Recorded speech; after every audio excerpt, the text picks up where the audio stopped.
Hello friends, today we are going to learn Marshallian and Walrasian approach to price determination for economic optional. Marshallian and Walrasian approach जो है UGC net में भी लाया करता है और आपके मास्टर्स में भी आता है। तो ये this is video for all that. इस वीडियो में मैं आपको मार्शलियन एंड वॉलरशियन अप्रोच का एक इंट्रो दूंगी, जो कि मार्शलियन और वॉलरशियन बोलते क्या हैं, उनके अप्रोचेस क्या हैं। आफ्टर दैट मैं नेक्स्ट वीडियो में आपको उसके 12 जो केसेस हैं मार्शलियन वर्सेस वॉलरशियन में क्या डिफरेंस है ये बताऊंगी। सबसे पहले हम समझते हैं stable, unstable and neutral equilibrium. तो स्टेबल इक्विलिब्रियम वो होता है जो डिस्टर्ब होने के बाद वापस इक्विलिब्रियम पे आ जाए, और अनस्टेबल वो होता है जो डिस्टर्ब होने के बाद इक्विलिब्रियम पे ना आ पाए, और न्यूट्रल वो होता है जो रिमेन अनअफेक्टेड होता है। पहले हम समझते हैं मार्शलियन अप्रोच टू प्राइस डिटर्मिनेशन। ऐसा नहीं है कि पहली बार मार्शल ने ही ये थ्योरी दी थी, इससे पहले भी दो थ्योरी आ चुकी थी। जो पहली थी jewel utility theory of pricing और दूसरी थी Ricardian cost theory of pricing. Jewel utility theory में सिंपली ये था कि यूटिलिटी और प्राइस जो है डायरेक्टली प्रोपोर्शनल है एक दूसरे से, और रिकार्डियन कॉस्ट थ्योरी में ये था कि प्राइस एंड कॉस्ट जो है डायरेक्टली प्रोपोर्शनल है एक दूसरे से। अब इसके बाद जो है मार्शल ने अपनी थ्योरी देते हैं। मार्शल बोलते हैं कि अगर मार्केट परफेक्टली कॉम्पिटिटिव है और आइडल मार्केट है तो जो कॉस्ट है उसको सप्लाई बोल सकते हैं, जो यूटिलिटी है उसको हम डिमांड बोल सकते हैं। ठीक, मार्शल कह रहे थे कि डिमांड एंड सप्लाई ऐसी मार्केट फोर्सेस हैं जो मार्केट की इक्विलिब्रियम प्राइस को डिटरमाइन करती है। डिमांड जो है वो खुद से अपने स्लोली अपने आप को नहीं डिटरमाइन कर सकती है, ना सप्लाई जो है अपने आप को खुद से डिटरमाइन कर सकती है। सप्लाई एंड कॉस्ट का इंटरेक्शन डिमांड के साथ ज़रूरी है, तभी कुछ हो सकता है। मार्शल ने पहला केस दिया है कि डिमांड जो है सप्लाई से ज़्यादा है। अगर डिमांड सप्लाई से ज़्यादा है तो प्राइस जो होगी वो इंक्रीज़ करेगी। ठीक, और दूसरा, जब डिमांड सप्लाई से कम है तो प्राइस क्या होगी, डिक्रीज़ होगी। इसलिए इंटरेक्शन यहाँ ज़रूरी है। तो नॉर्मल हम अगर आपने बेसिक थोड़ा बहुत पढ़ा होगा तो डिमांड जो है डाउनवर्ड कर्व होता है और सप्लाई जो है अपवर्ड कर्व होता है। तो यहाँ एक नॉर्मल डायग्राम मार्शल ने दिया था, डिमांड जो है डाउनवर्ड कर्व और सप्लाई जो है अपवर्ड कर्व।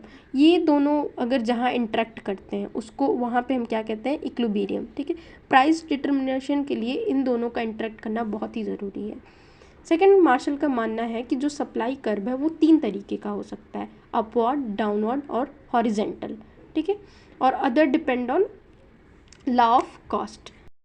मार्शल ने टाइप्स ऑफ मार्केट बताया, पहला market period, normal period and secular period. ठीक है, तो मार्केट पीरियड में क्या है कि मार्केट पीरियड जो है वेरी शॉर्ट मार्केट को ले रहा है और उसमें सप्लाई जो है चेंज नहीं हो रही है मार्केट पीरियड में। नॉर्मल पीरियड में शॉर्ट रन और लॉन्ग रन दोनों ले रहा है। शॉर्ट रन में क्या हो रहा है कि प्राइस जो है इक्वली डिटरमाइन कर रही है डिमांड एंड सप्लाई को। प्राइस जो है डायरेक्टली प्रोपोर्शनल है डिमांड एंड सप्लाई की। जब प्राइस इंक्रीज़ हो रहा है डिमांड एंड सप्लाई भी इंक्रीज़ हो रहा है, जब प्राइस डिक्रीज़ हो रहा है डिमांड एंड सप्लाई भी डिक्रीज़ हो रहा है। लॉन्ग रन में क्या हो रहा है कि डिमांड इंक्रीज़ हो रही है, सप्लाई भी इंक्रीज़ हो रही है, पर प्राइस जो है वो डिक्रीज़ हो रही है। ठीक है, क्यों? क्योंकि due to marginal utility.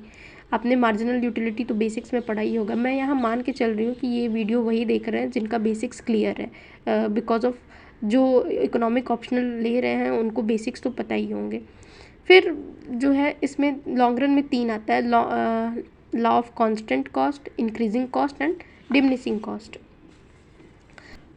Price and supply में rise but in the long run the supply always rise, price may और मे नॉट। ठीक, फिर सेकुलर पीरियड क्या है, तो very very long period, 1 century को मान लेते हैं हम। सेकुलर पीरियड में एक हिस्टोरिकल एनालिसिस करते हैं, जैसे कि पहले प्राइस क्या थी वॉच की, अब प्राइस क्या है। ठीक है, तो पहले स्टार्टिंग में जब वॉच बनी होगी तो थोड़ी महंगी बिक रही होगी उस टाइम के हिसाब से।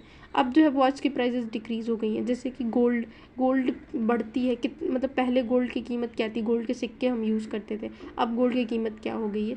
तो ये सेकुलर पीरियड जब हम मतलब काउंट करते हैं, उसकी एनालिसिस करते हैं, तो वो हो जाता है वेरी वेरी लॉन्ग पीरियड में आ जाता है। और शॉर्ट रन में हम कांस्टेंट करंट की बात करते हैं, लॉन्ग रन में कुछ पीरियड की, कुछ मंथ या 1 ईयर की बात करते हैं। ये मार्शल इक्विलिब्रियम का एक ओवरव्यू है, ये बिल्कुल कंप्लीट मॉडल नहीं है। इसका मैं प्रॉपर डायग्राम के साथ विथ एक्सप्लेनेशन आपको आगे नेक्स्ट वीडियो में समझाऊंगी। अभी हम वॉलरशियन भी समझ लेते हैं कि एक बेसिक पिक्चर हमें क्लियर हो कि हमें आखिर मार्शल और वॉलरशियन कहना क्या चाहते थे, और इसका इसलिए इन्होंने क्यों ये सारे डायग्राम्स और ये सारे एक्सप्लेनेशन दिए हैं। तो हम समझते हैं वॉलरशियन क्या है। तो जहाँ मार्शल ने इंडिविजुअल थ्योरी दिया था, इंडिविजुअल के बेसिस पे, हम कैलकुलेट करेंगे सब कुछ। वहीं वॉलरेशियन ने मैक्रो के बेसिस पे दिया था, सबको लेके इसको डेवलप किया था लियोन वॉलरस ने। उन्होंने एक मैक्रो पर्सपेक्टिव से ये मॉडल दिया था, ठीक है। ये मार्शल को कॉन्ट्रास्ट करते हैं, जहाँ मार्शल के मॉडल को पार्शियल इक्विलिब्रियम कहते हैं, वही वॉलरेशियन को हम जनरल इक्विलिब्रियम कहते हैं, ठीक। वॉलरस कहते हैं कि जो आल प्राइस, ठीक, आल quantity, all price, all quantity in all the market are determined simultaneously with their interaction। मतलब कि सारे प्राइस, सारे क्वांटिटी और सारे मार्केट जब एक साथ हम डिटरमाइन करते हैं, एक साथ उनके इंटरेक्शन को हम जब डिटरमाइन करते हैं, उसको वॉलरेशियन मॉडल बोलते हैं, ठीक है। उनका एजप्शन क्या था? तो वॉलरेशियन का एजप्शन था कि 2 फैक्टर ऑफ प्रोडक्शन होगा, लेबर एंड कैपिटल। मतलब उन्होंने 2 मॉडल, मतलब कह सकते हैं सब कुछ 2-2 दिया था, ठीक, कि सारे उनके एजप्शन में 2-2 है। जैसे 2 फैक्टर्स ऑफ प्रोडक्शन होंगे, लेबर और कैपिटल, 2 कमोडिटी हम प्रोड्यूस करेंगे, एक्स और वाई, 2 कंज्यूमर होंगे, ए एंड बी, और गोल ऑफ ईच कंज्यूमर क्या होगा? अपनी सेटिस्फेक्शन को मैक्सिमाइज करना। फर्म्स जो हैं वो मैक्सिमाइज प्रॉफिट अर्न करेंगे, ठीक। लेबर एंड कैपिटल जो है ओन्ड बाय कंज्यूमर होगा, क्योंकि देखो जो फर्म है, जो फर्म चला रहा है वो अगर कंपनी में बैठा है तो वो प्रोड्यूसर हो गया, अपने घर जाता है तो वो कंज्यूमर हो गया, ठीक। तो लेबर और कैपिटल किसके द्वारा ओन किया जाएगा? कंज्यूमर द्वारा। फुल एम्प्लॉयमेंट लेवल है वॉलरेशियन इक्विलिब्रियम में, और ऑल इनकम स्पेंड, सारी इनकम हम स्पेंड कर रहे हैं, और एक परफेक्ट कॉम्पिटिटिव मार्केट है। ये बेसिक एजम्पशन है वॉलरेशियन मॉडल का, ठीक है। इसमें क्या है कि हम कंज्यूमर जो है वो डिमांड करता है कमोडिटी की और सप्लाई करता है फैक्टर्स ऑफ प्रोडक्शन की, ठीक। दूसरा इसमें हम मानते हैं कि फर्म है, फर्म क्या करता है कि डिमांड करेगा फैक्टर ऑफ प्रोडक्शन की और सप्लाई करेगा कमोडिटी की, ठीक। तो इन दोनों को जब हम कंज्यूमर और फर्म को जब हम इंटरेक्ट कराते हैं तो उसके इक्वेशन जो बनते हैं उसको ही वॉलरेशियन इक्विलिब्रियम कहते हैं। जो इक्वेशन जो बन जाते हैं, जो क्वांटिटी डिमांड और क्वांटिटी सप्लाई जब इक्वल हो जाती है तो हम क्या कहते हैं? वॉलरेशियन इक्विलिब्रियम। मतलब थोड़ा सा कन्फ्यूज़न हो रहा होगा। जैसे कि एक कंज्यूमर है, वो किसी चीज़ की डिमांड करता है तो वो डिमांड कमोडिटी की करता है, पहला केस हुआ। दूसरा, वो सप्लाई करता है फैक्टर ऑफ प्रोडक्शन को, ठीक। वही फर्म जो है वो फैक्टर ऑफ प्रोडक्शन की डिमांड करता है और सप्लाई करता है कमोडिटी की, ठीक। इन चारों को मिला के मिलियन ऑफ इक्वेशन बन सकते हैं। उन इक्वेशंस को क्या बोलते हैं? अननोन इक्वेशंस या अननोन्स बोलते हैं। जैसे कि आप सिंपली सोचिए कि दिन भर में हम कितना कुछ डिमांड कर देते हैं, मतलब पेस्ट से लेके साबुन से लेके सम एवरीथिंग, हम हर एक का इक्वेशन अगर हम निकालेंगे तो कितने इक्वेशन हो जाएंगे? मिलियन। फॉर्म भी कितना प्रोड्यूस करता है, वो कितने इक्वेशन हो जाएंगे, ठीक। तो उन्हीं सारे इक्वेशंस को मिला के हम क्या कहते हैं? अननोन, ठीक। हर मार्केट के अंदर लेकिन एक चीज़ कॉमन होगी, हर मार्केट के अंदर 3 फंक्शन बनेगा, ठीक। कौन कौन सा? पहला डिमांड फंक्शन बनेगा, भाई डिमांड होगी तभी तो प्रोड्यूस होगा। दूसरा सप्लाई फंक्शन बनेगा, और तीसरा क्लियरिंग द मार्केट इक्वेशन।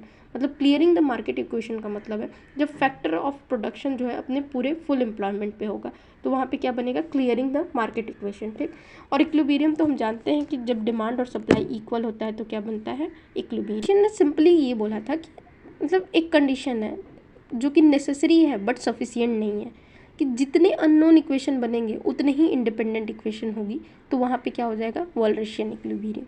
इसको मैं अगले वीडियो में आपको एलाबोरेट करके बहुत लेमन लैंग्वेज में समझाऊंगी।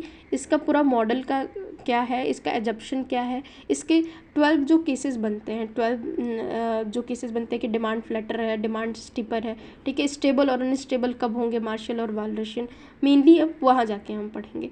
ये तो मैंने सिंपली आपको बता दिया कि मार्शल बोलते क्या हैं और वॉलरस ने क्या है। तो सिंपली मार्शल का जो है वो क्वांटिटी डोमिनेटेड है और वॉलरस पे प्राइस डोमिनेटेड है, और मार्शल जो है वो इंडिविजुअल के बेसिस पे देते हैं, एक पार्शियल इक्विलिब्रियम होता है, और वॉलरस का जो होल होता है मतलब उनका जनरल इक्विलिब्रियम होता है। Thank you.